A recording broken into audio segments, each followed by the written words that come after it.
Selamat pagi Bapak Ibu dan saudara-saudaraku. Semoga kita semua telah bangun pagi ini dengan sehat dan sukacita. Senang sekali kita berjumpa kembali melalui Renungan Pagi edisi 18 Desember 2021. Bacaan kita pagi ini dari Keluaran pasal 6 ayat 7 dan 8 demikian. Dan aku akan membawa kamu ke negeri yang dengan sumpah telah kujanjikan, memberikannya kepada Abraham, Ishak dan Yakub, dan aku akan memberikannya kepadamu untuk menjadi milikmu. Akulah Tuhan. Lalu Musa mengatakan demikian kepada orang Israel, tetapi mereka tidak mendengarkan Musa karena mereka putus asa dan karena perbudakan yang berat itu. Tangan yang kuat. Saudara-saudara, penderitaan memang seringkali membuat kehidupan manusia terpuruk. Umat Israel juga mengalami hal yang sama. Perbudakan yang berat dialami membuat mereka putus asa dan tak mau lagi mendengar apa yang Musa dan Harun sampaikan. Padahal sejak awal, sebelum Musa dan Harun menghadap Firaun, terlebih dahulu meyakinkan bangsa itu bahwa Tuhan akan memimpin kita keluar dari negeri ini. Dan saat itu orang Israel bersembah sujud di hadapan Tuhan tanda percaya bahwa Tuhan akan segera membebaskan mereka. Namun apa yang terjadi saudara sekalian, mereka telah berubah.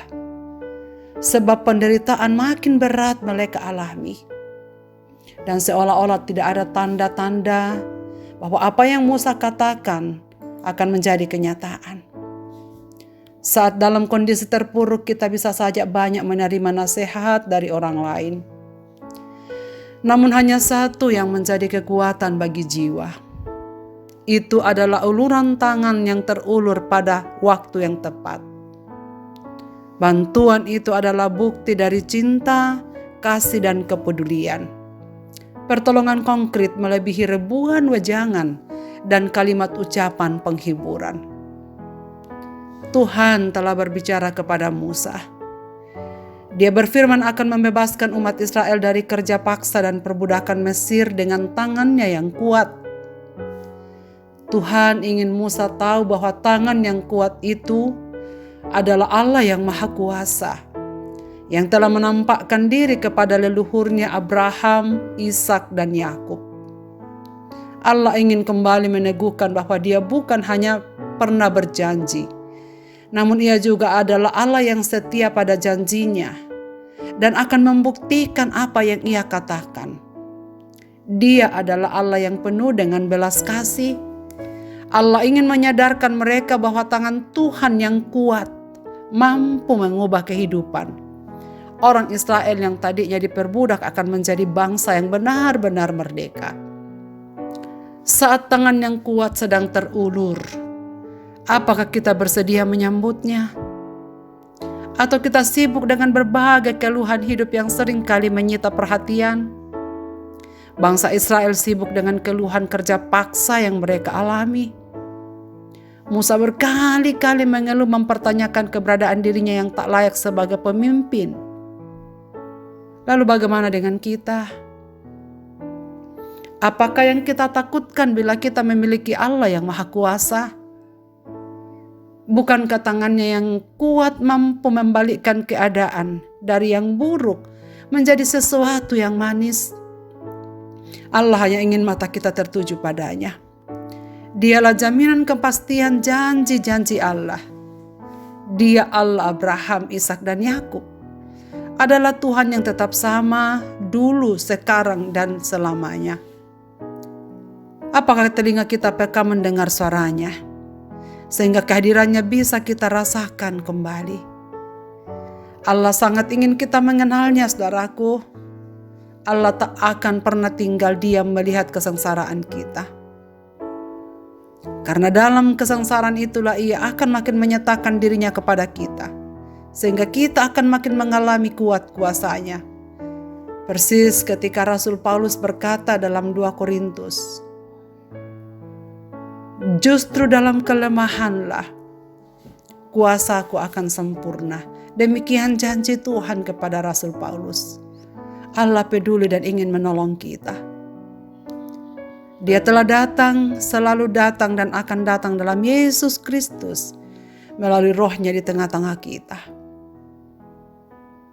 Marilah kita berdoa. Tuhan, kami bersyukur untuk firman-Mu pada pagi ini, mengingatkan kami tentang siapakah Engkau. Kami bersyukur menjadi bagian dari perjanjian-Mu dengan nenek moyang kami, Abraham, Ishak, dan Yakub. Kami terhisap di dalam perjanjian itu, karena kami percaya kepada Yesus Kristus Tuhan dan Juru Selamat kami. Buatlah kami selalu menyadari penyertaan-Mu, dan di balik penderitaan, didiklah kami untuk percaya ada tangan-Mu yang kuat. Tangan yang selalu hadir untuk memberikan kami pertolongan, kekuatan, dan pengharapan. Karena itu ya Tuhan, sekalipun kami menghadapi kondisi yang sulit dalam hidup ini, kuatkanlah kami untuk tetap percaya kepadamu, bahwa tangan-Mu yang kuat tak akan pernah membiarkan kami berjalan sendirian. Terima kasih Bapa untuk firman-Mu pagi ini. Umat-umat-Mu semua yang mendengarkan renungan pagi ini dimanapun mereka berada. Bapa, Engkau tahu kehidupan mereka. Engkau tahu yang terbaik bagi mereka. Engkau tahu apa yang mereka butuhkan. Bagi mereka yang membutuhkan kesembuhan karena mereka sedang dalam kelemahan tubuh, Bapa anugerahkanlah kepada mereka. Bagi mereka yang memerlukan penghiburan oleh berbagai duka cita yang mereka alami, Tuhan hiburkanlah mereka. Bagi mereka yang sedang sakit, apapun sakit penyakit mereka, ingatkanlah dengan janji ini, bahwa pada waktunya Engkau akan datang kepada mereka mengulurkan tangan-Mu yang kuat itu. Ajarlah kami untuk selalu menyadari, merasakan kehadiran-Mu di dalam hidup kami. Lalu ke dalam tangan kasih-Mu Bapa kami serahkan hidup kami di sepanjang hari ini, dan semua umat-umat-Mu dalam tanggung jawab dan aktivitas mereka, berkenanlah Engkau memberkatinya. Di dalam nama Yesus Kristus Tuhan dan Juru Selamat kami, sumber damai sejahtera kami yang melampaui segala akal. Dan di dalam kasih karunia Yesus Kristus Tuhan dan Juru Selamat, dalam penyertaan Roh Kudus, menyertai kami sekalian sepanjang masa. Amin. Selamat beraktivitas Bapak, Ibu, dan saudara-saudaraku. Tuhan Yesus memberkati kita sekalian dengan firman ini. Amin.